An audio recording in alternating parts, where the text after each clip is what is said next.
What's up guys, Balisong Sam here, welcome back to another video. Today's video is a honest review on this knife right here. This is the LDY Balisong Sirius V2. So LDY was kind enough to propose a sponsorship with me, as a lot of you guys already know if you follow me on Instagram. And he wanted me to review one of his products and give my honest opinion about it. And yeah, that's exactly what this video is going to be all about. So we're going to go over all the specs first, and then I'm just going to give you guys my opinion on how it flips, performs, looks, and yeah, we're just going to go from A to Z throughout the video. So this right here is the Sirius V2, as I've already said. I have a card on screen right now with all the specs, but I'm going to read them out for you as well. So as you can see, the weight is about 112 grams, 3.95 ounces. The overall length is 256.6 millimeters. Now this might not say much to you guys, but if you put it next to a Kraken, it is the exact same length as the Kraken, pretty much. The blade is the equal length and the handles are equal length compared to each other. Same thing goes for closing, position, everything is just pretty much identical, so that's pretty good. The handle material is actually very important to know. This is 7075 T651 aluminum, really sustainable, goes well for beating, and feels very lightweight, feels very good in your hands. The blade material itself is 440C. I love that material. It's very rust-free, I'm pretty sure, so that's also a plus. The blade hardness is about 58 HR. So the card here says anodized, but I don't think mine is actually anodized. I'm maybe incorrect, but I doubt mine is anodized in some way, unless it has some sort of special silver anodization, or maybe I'm just really stupid. I don't know. But yeah, that's what the card says. The handle design is obviously channel with that pattern over here, which we're going to go over later. And yeah, the pivot design is on bushings with Zen pins, as you can see right here. And at the bottom it does say the designer, which is LDY. Alright, so those are all the specs. Now let's get into the actual review. Okay, so we're gonna go over the looks. Right, personally I love the handle pattern. It's got like holes all over, you know, the entire handle, which gives you grip on every like position. Like you have grip over here, you have grip over here, you have grip over here. You have some Balisongs that have like a pattern that goes from like the middle, like have covered like this bit between my two fingers, and then abandon that bit and that bit, so you kind of just have no grip over here and no grip over there. I do like the fact that LDY took care of that by pretty much covering the entire handles with some sort of pattern that gives you grip. Now if we go over to the side, as you can see on the channel, there's also some pattern, like a little groove in there. Also very nice. It feels really grippy as well, love that. Coming at the bottom of the handles, we have some jimping, and not just a standard jimping that every Balisong has nowadays, with like standard lines here for ladders. This one is actually a little bit different, but it doesn't feel any like it doesn't feel weird. It gives you plenty of grip when doing ladders or whenever it's needed. It does its job, and I like the fact that it's so unique. As you can see, these Zen pins are a bit bigger than standard Zen pins, or the Zen pins that you would see on like a Replicant or any other Zen pin Balisong, but I don't really mind it at all. I do actually like the look of a bit bigger screws like that.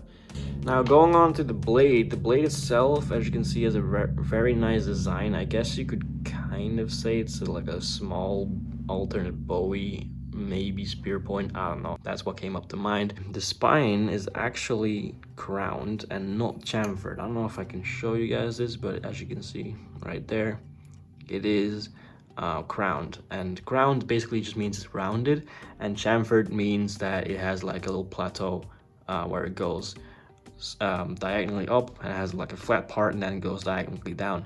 But I've always preferred fully rounded because I feel like that gives you way more grip than chamfered. Now I do have to say though, this thing straight out the box is hella sharp, and I've actually done a sharpness test in my previous recording, but I decided to re-record because I wasn't really happy with you know, with how that review turned out.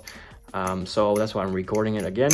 But in that recording I did actually do a sharpness test, and as you can see right here on my leg, it's already growing back, but you can see that it cleanly shaves off hair. Now I'm not going to do that again because I'll end up with no hair, but I'll show you guys the clip, if I can still find it, of the time where I actually did do the sharpness test on myself. If I cannot find it, then just assume it shaves hair like really easily. Also, this tip is a fucking menace. Like it can cut deep. I've had a few encounters with that already. Yeah, you have to be very, very careful with this one. Now, you've probably already heard, but this thing sounds amazing. Let me just give you guys a little sound test.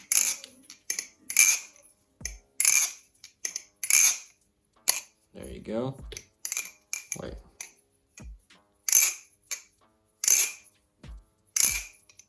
Now, I haven't actually taken this thing apart once. I haven't even messed with the screws, like the pivots or the Zen pins at all. So these tolerances are still the same as how it came out the box. And just look at this. Tap. You can shake as hard as you want. There's nothing, right? And then play. I'm trying to squeeze this as far as I can. You can see it's even shaking from the amount of pressure I'm putting on this. There's nothing. That's minimal play. The handle gap actually was like this before. It hasn't changed. It has been dropped a few times already, but yeah, no, it doesn't seem to change. It feels like the Zen pins are doing their work, and they're doing it perfectly.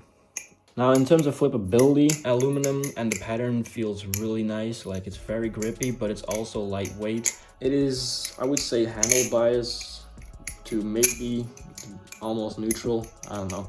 I'll show you guys the balance here real quick. The balance point is about, I'm pretty sure it was around right here.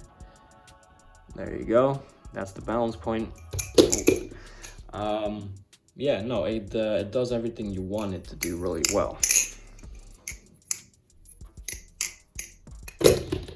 If you know me, you know I don't like blade bias knives. I just can't seem to work with them. So this Balisong is actually really, really good for me. And honestly, ever since I got this, it's actually a shame because I haven't actually picked up my Kraken in a long time. I've made like a few more stories with the Kraken, like the day after getting this, but after that, I have not picked up the Kraken in a while, and I kind of feel bad towards the Kraken, but then again, I did kind of need that refreshment. I'm still gonna flip the Kraken every now and then, and I'm still gonna make videos with it, of course, but this is a healthy switch up for me, and I think it's rare for me to find a knife that actually wants me to flip that over the Kraken. I have had a shit ton of knives after the Kraken that all just kind of went out. You know, I sold them relatively quick after because it never really just did the same thing as this one. I finally found a worthy successor, and yeah, no, I definitely do enjoy flipping this thing a lot. And I think if you guys are planning to buy this, I would highly recommend it. This thing is absolutely god tier, and it is a high performance flipper. I think it does what you need it to do, and yeah, no, it's top tier. And that is me giving my honest opinion. This is not me having to say this because I'm sponsored. If you know me, all my reviews on everything I've done is honest reviews. Same thing with the Dex oil. Even though I'm sponsored, you know, I'm always giving you guys my honest opinion. Because what's the point in sending out a review or uploading a review where I'm basically just not even giving my honest thoughts and just misleading people? That's just dumb. That's just, no, it's just really fucking dumb. So yeah, know that everything I just said about this knife in this video and on Instagram and everywhere is 100% legit. I hope you guys did enjoy today's review. I know it was a bit of a, you know, rambunctious video. It was a bit all over the place, but that's how these goes. Like, I don't ever plan out videos. I don't structurize them. I just go with the flow and see. So that's why it sometimes can be a bit messy in terms of structure, but hopefully everything was clear. If you do have any more questions, feel free to ask them either in my DMs on Instagram or on the comments below this video, and I'll be happy to answer them. Yeah, and subscribe if you are brand new. If you liked the video and want to see more, click that like button, and maybe also for once press that bell next to the subscribe button. I've never actually asked for this, but just press that bell. You'll get a notification when I upload a new video, and so you can go ahead and watch that as well. That would help me out a shit ton. We're almost at 1,500 subscribers as well, which is crazy to me. And yeah, that concludes this review. I really hope you guys did enjoy. If you did, make sure to leave a like, as I said before. Subscribe for more content with the series, and also go follow me on Instagram for more daily stories and, you know, just lifestyle updates and, I don't know, just all kinds of stuff. It's a fun place over on Instagram, definitely. And yeah, till the next time, peace.